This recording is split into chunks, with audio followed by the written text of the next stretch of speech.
Om Sri Sai Ram. Prashnottara Vahini, Chapter 14. Spiritual Austerity. Question. Can one realize the Atma and merge, as you say in the Om Pranava, with this material body composed of the five elements? Can the Atma be isolated from the body? How is that done? Answer. By meditation and other disciplines and by the recital of the Om mantra, one can discover the Atma and isolate it from the body. It is something like getting butter from curds, oil from sesame, water from subsoil, fire from wood. Churning, squeezing, crushing, boring, turning, these processes are needed, that is all. What happens is the separation of the Atma from the body, the disappearance of the belief that the body is the Atma or the Self. Question. Swami, many elders and sages say that we should visualize the individual soul, Jivatma, as the Supreme Atma, Paramatma, that we should cultivate that feeling, that conviction. How is that possible? Answer. Why do you think it is difficult? Isn't it easier to speak the truth than to speak falsehood? You are now declaring a falsehood as true, so all kinds of difficulties arise. Accept the truth that the individual soul and Supreme Lord are the same, and things become easy. First, recognize the Atma, the Self, as unrelated to the body. You can do this by meditation, etc. Just as scent is separated from flowers, sugar from cane, gold from rock, so separate the Atma from the physical body. Then, by means of single-pointed reflection and meditation, etc., you can visualize the individual Atma as one with the Supreme Atma. That is the consummation of intense spiritual practice, tapas, the final freedom. Question. What exactly is intense spiritual practice, Swami? Answer. It means the end of the activities of the senses. One must be the master of all of them. There should be no trace of craving or appetite. It involves effort to attain Brahman, incessant yearning for the end. It must be expressed through moderate food and sleep. It means agony to realize the principle.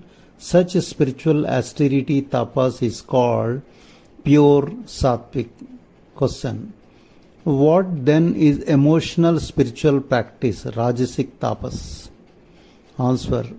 Those who simply starve the body and make it weak without curbing the senses and controlling the emotions are doing only emotional spiritual practice. They don't study or meditate upon the Atmic principle, Atma Tattva. They lay emphasis on physical asceticism. Question. There must also be spiritual practice out of ignorance, tamasic tapas. Answer. There is. To propitiate the gods for favors and then, with the favors as instruments, to desire the exploitation of the world, that is spiritual practice out of ignorance. Only that intense spiritual practice is proper that has as its aim the attainment of God, the realization of the Brahman, the achievement of the highest wisdom. Only that type of spiritual practice is approved by the scriptures, Shastras. All the rest will lead you astray, away from the goal. Only spiritual practices approved by the scriptures deserve that name. The others are ignorance, tamas, not intense spiritual practice, tapas. Tapas means heat. The heat burns out sin and reduces all fate, karma to ashes. Question. The scripture Shastras say that the sages had in their ashrams things like the wish-fulfilling gem, the wish-fulfilling tree, and also the wish-fulfilling cow, which gave them whatever they wished for. I can't understand why they should do spiritual practice at all. Please make this clear to me. Answer. Think about it well. Then you will know that the wish-fulfilling gem is not a jewel, nor the wish-fulfilling tree not a tree, nor the wish-fulfilling cow a cow. They are all names for the fruits of intense spiritual austerity, tapas. They are powers that automatically accrue to a person as a result of spiritual austerity. When one realizes all that one wishes for, it is called the power of the wish-fulfilling tree. When one subdues all desire, it is called the power of the wish-fulfilling cow. What is the power of the wish-fulfilling gem? It is the stage when you have no worry or mental agitation, a stage in which all sorrow is kept afar. When thought ends and the supreme spiritual bliss, Ananda, is won, it is the power of the wish-fulfilling gem. Mental agitation must disappear from thought, word and deed. Question. They also speak of mental spiritual practice, tapas. What does that mean? Answer. Observe control of speech, cultivate purity of feeling, practice humility, let your thoughts be always on the supreme absolute principle, Brahma Tattva, then you can be said to be in mental spiritual practice. Question. And physical austerity? Answer. That is also good in its own way, reviving elders, revering elders, spiritual teachers, saints, sages and God make for purity, non-violence, sympathy with all beings, straightforwardness, all contribute to physical well-being, health and wholesomeness. Mental austerity leads to purity of mind, verbal austerity to purity of speech. By these three, the precious positions of wish-fulfilling cow, wish-fulfilling tree and wish-fulfilling gem are attained. They are attainments, not just cows, trees or jewels. Question. Have any attained the Brahmic principle, Brahma Tattva, and the Dharmic principle with the help of their success in intense spiritual practice? Who are they? Please tell me. Answer. Kapila Maharshi attained the Brahmic principle. The great sage Jaimini attained the Dharmic principle. Narada became a Brahmic sage.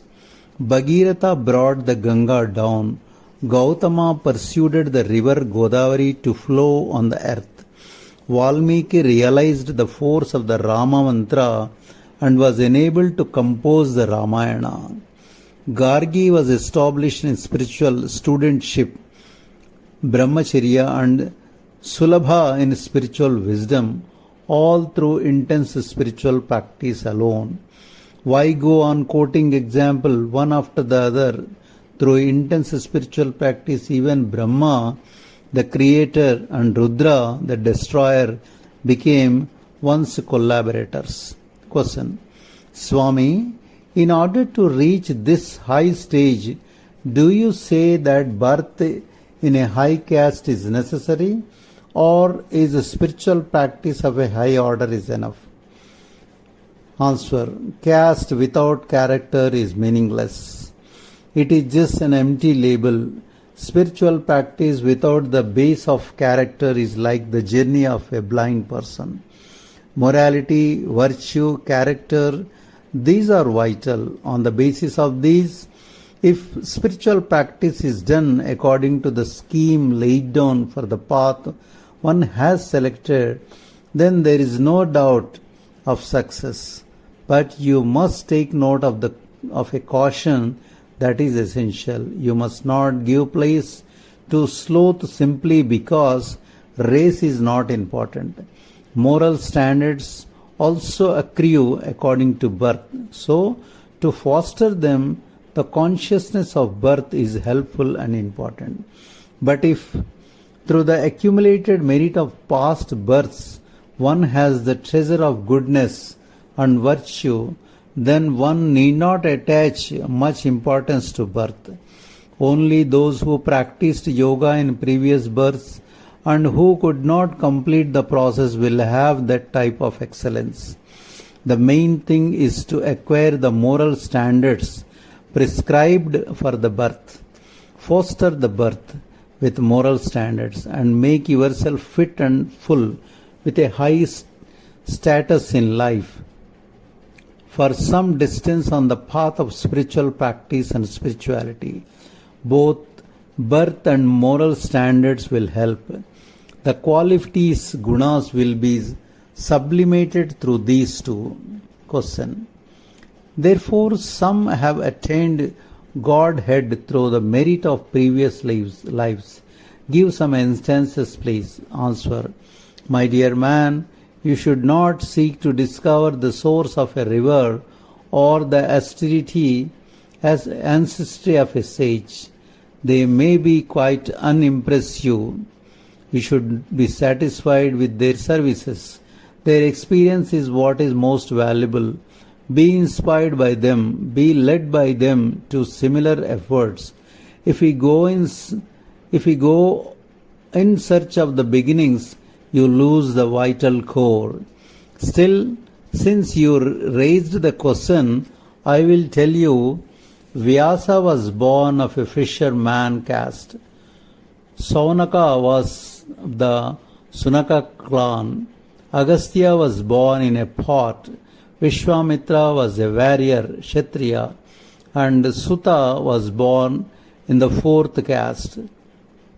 In addition, we have among those who were virtuous and good, who had their eyes always on their birth and moral standards, who renounced all and stuck to the ideal of liberating themselves from the bondage of birth and death and the illusion of physical value. Sanjaya, Satyakama and many more.